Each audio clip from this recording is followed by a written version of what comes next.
trabalhar? O trabalho é uma das leis da natureza. Constitui uma necessidade para a garantia da vida coletiva. O trabalho não é apenas a atividade do corpo, mas também do espírito, pois toda ocupação útil é trabalho. Ele atende a necessidades materiais e também intelectuais do homem. Sem o trabalho, ele permaneceria sempre na infância quanto à sua inteligência. Por isso é que seu alimento, sua segurança e seu bem-estar dependem de sua atividade incessante. Na própria natureza, tudo trabalha. Os animais trabalham, mas o trabalho deles é de acordo com a inteligência de que dispõem. Se limita a cuidarem da própria conservação. Nesse caso, não geram progresso, mas garantem sua sobrevivência. E no caso dos homens, temos um fim duplo: a conservação do corpo e o desenvolvimento da faculdade de pensar, o que também é uma necessidade e o eleva acima de si mesmo.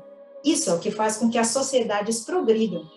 Voltando ao caso dos animais, mesmo sendo o seu trabalho limitado a manter sua sobrevivência, participam da obra da criação como executores da vontade de Deus, pois concorrem para a realização do objetivo final da natureza, que é a manutenção do equilíbrio da vida. O tipo de trabalho depende da necessidade. Em mundos mais avançados, eles são menos pesados, já que a constituição desses mundos é menos materializada ou mais leve do que a da Terra. Isso não significa que o homem fique inativo ou que seja inútil nesses mundos. A ociosidade seria para eles um tormento e não um benefício. E quem nasce herdeiro de muitos milhões, precisa trabalhar? Sim, sempre. Talvez esteja liberto do trabalho material, mas nunca da obrigação de ser útil. Todos possuem algum meio de desenvolver uma atividade útil, de aperfeiçoar sua inteligência ou a dos outros, o que também é um trabalho. Para esse que não precisa trabalhar porque possui bens suficientes, ainda é maior a obrigação de ser útil aos semelhantes, porque tem mais ocasiões de trabalhar no bem pelo adiantamento que lhe foi dado por Deus. Quanto àquele que está impossibilitado de realizar qualquer trabalho, certamente encontrará alguma atividade ou propósito alternativo na existência, pois Deus nada cria de inútil no universo. E será que os filhos têm a obrigação de trabalhar para os pais? Ora, da mesma forma que os pais precisaram um dia trabalhar para os seus filhos, chega o momento da vida em que essa obrigação se inverte. Foi por isso que Deus fez do amor filial e do amor paterno um sentimento natural. Tudo na natureza, quando não impactado pelo egoísmo e a ambição do homem, está em equilíbrio.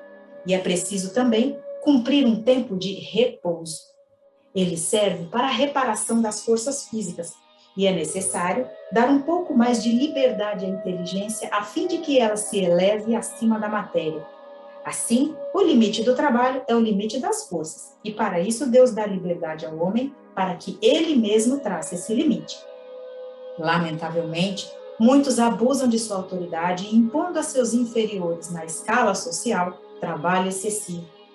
Todo aquele que tem o poder de mandar é responsável pelo excesso de trabalho que imponha a seus inferiores, pois está transgredindo a lei de Deus e por isso será responsabilizado. O homem não só tem o direito ao repouso pelas leis da natureza, como na velhice esse direito é fundamental, pois esta é a fase em que o homem tem suas forças limitadas fisicamente. Ele pode sim continuar a trabalhar, mas de acordo com suas novas possibilidades. O forte deve amparar o fraco. E quando o fraco não tem sequer uma família para apoiá-lo, a sociedade deve fazer as vezes dessa. É a lei do amor e da caridade. É que sem o trabalho vem a miséria. A ciência econômica procura remédio para isso no equilíbrio entre a produção e o consumo, mas esse equilíbrio sempre terá altos e baixos, o que dificulta as condições de vida dos trabalhadores. E existe um elemento que ajuda a equilibrar essa balança, a educação. E não estamos falando da educação intelectual, e sim da educação moral, não a educação dos livros, mas a que consiste em formar caráter, criar hábitos, pois educação é um conjunto de hábitos adquiridos.